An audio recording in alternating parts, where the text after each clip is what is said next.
I graduated from college, my mom stitched me a starfish with the caption, "It makes a difference to this one." It was a reference to the starfish story as told by the Honorable Andrew Young at my baccalaureate. She heard it as my calling. In her mother's heart, he was speaking directly to me. Make a difference, one child at a time. 35 years later, I have met a soulmate in this call to service, an inspiring female doctor who changes the trajectory for a life, one patient at a time. Dr. Loya is reshaping the way to think about healthcare in her mission to address medicine with a more personalized touch. The pivotal moment came when she met a patient turning 60 who had been prescribed 13 different medications. Though the patient's lab results looked perfect, she felt anything but. Dr. Loya remembers. She was tired, she couldn't sleep, she had back pain, she was depressed. And I looked at her stuff, and the labs that I'd been taught to do are all normal. I have her on all the right medications for her high blood pressure, her diabetes, her cholesterol. Her numbers look great. And I realized I had no tools to deal with her lack of vitality and feeling good health. Right, like if you just look at the paperwork, she's healthy. Right. But you have to look up at the patient. Right, look up at the patient. There was a crucial gap between clinical data and actual patient well-being. She recognized that the system was far more focused on treatments that generate revenue, like medications, tests, and surgeries, than preventative care. Trained traditionally in family medicine, Dr. Loya realized she was merely managing symptoms rather than truly helping her patients achieve wellness. I thought to myself, I'm like, this isn't what I came here to do. I didn't come here to manage medications to make the numbers look right. Right. I thought I was going to help people. Following her epiphany, she ventured into integrative health, a field that combines traditional medicine with lifestyle and holistic approaches.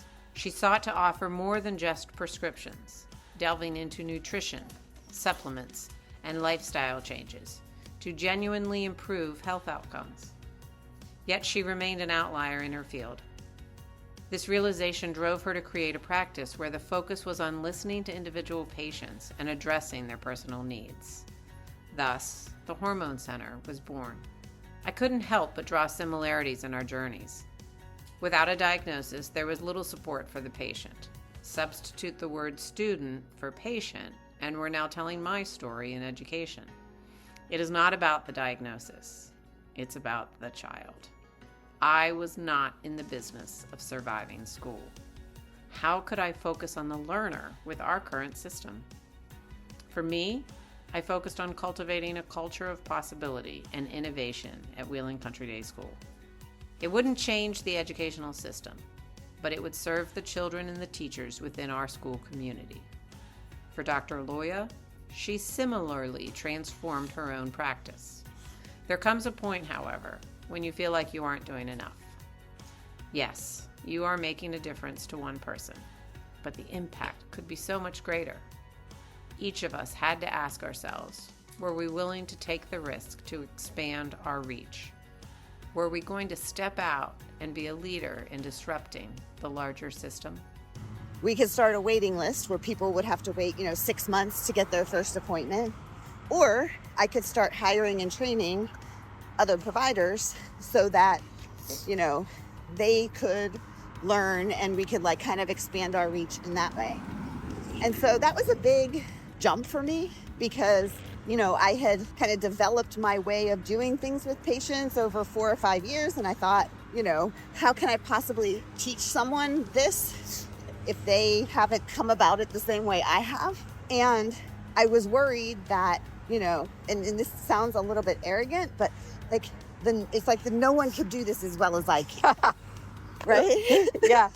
And so, my husband was instrumental in just suggesting, well, then you can only do this much. Right. So there's all these other people in line who want to come that we can't help because no one's as good as you.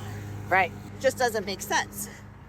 And so our goal became to take the things that I could train, teach the other people that with my backup and support for when more unusual things came up or questions came up or someone wasn't doing well. And as soon as I let that go, we were able to, we now have 4 providers, so like quadruple the reach of who we can help. By mentoring others, Dr. Loya quadrupled her practice's capacity, ensuring more people could benefit from her patient-centered approach. By sharing her knowledge and experience, she amplified her impact. Now she's casting a wider net to train other practitioners to extend this focus on health and wellness in treating people, not symptoms.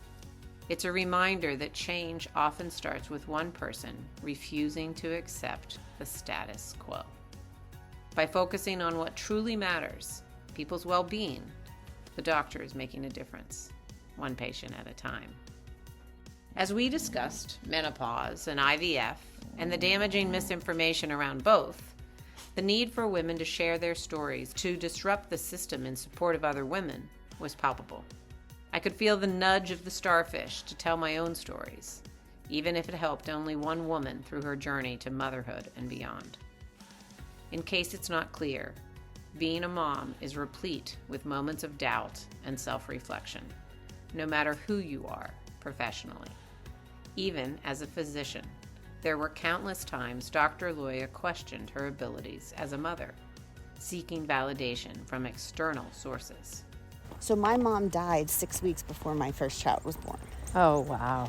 So I feel often lacking because I never had her to ask things. Yeah. I'm like, okay, well, how do I know I'm doing the right things? But my dad always said, you're a great mom, all the way from the beginning. Every week, every day, like whatever I needed to hear. My husband said it on and on and on. And so I believe that must be true, but I don't ever say it to myself. I always see where I was lacking. Still, we can learn to recognize small victories. Pause during those moments and give ourselves a little credit. One of the most profound lessons is the importance of being present. Just listening. When Dr. Loya's daughter faced social challenges on the playground, she realized the best thing she could do was simply acknowledge the child's feelings. I mean, what was I going to do? Go to the school and say, hey, school principal, like these girls won't let Maggie play with them at playtime. Right. Like, I mean, I don't know. That just didn't seem like the thing that one As does. a former head of school, I thank you for that. Yeah. Most people do make that call. All I could really do was said, wow, that really sucks. Maybe that's the parenting refrain we should teach. That sucks. After I learned Nicholas had no heartbeat, I had to make quite a few phone calls to friends and family. It was excruciating, reliving his loss over and over again. Then I reached my mom. Her response was exactly what I needed. Shit, that sucks. I doubt it was her lifelong career in medicine that prompted such a response. It was her honesty, her vulnerability, and her humility.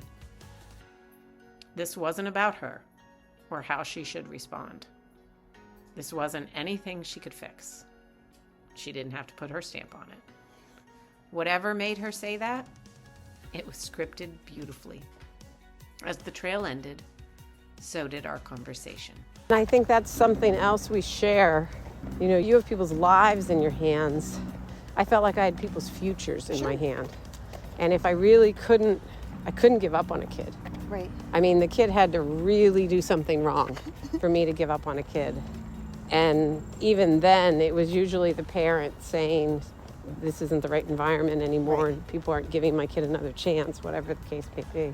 But I think that filters into other aspects of your life where you feel like you have to provide a solution, fix. Right. And you can't. You can't. Even as a mom. Even as a mom. The best we can do is remember that we can make a difference, one life at a time. Sometimes just by listening.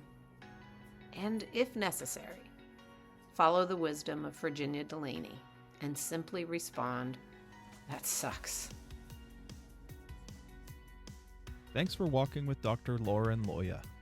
To hear and read more from Liz Hofreiter and the Walk With Me project, head over to hofreiter.com. That's HOFREUTER.com. to browse all 50 walks today. Thanks again, and keep walking.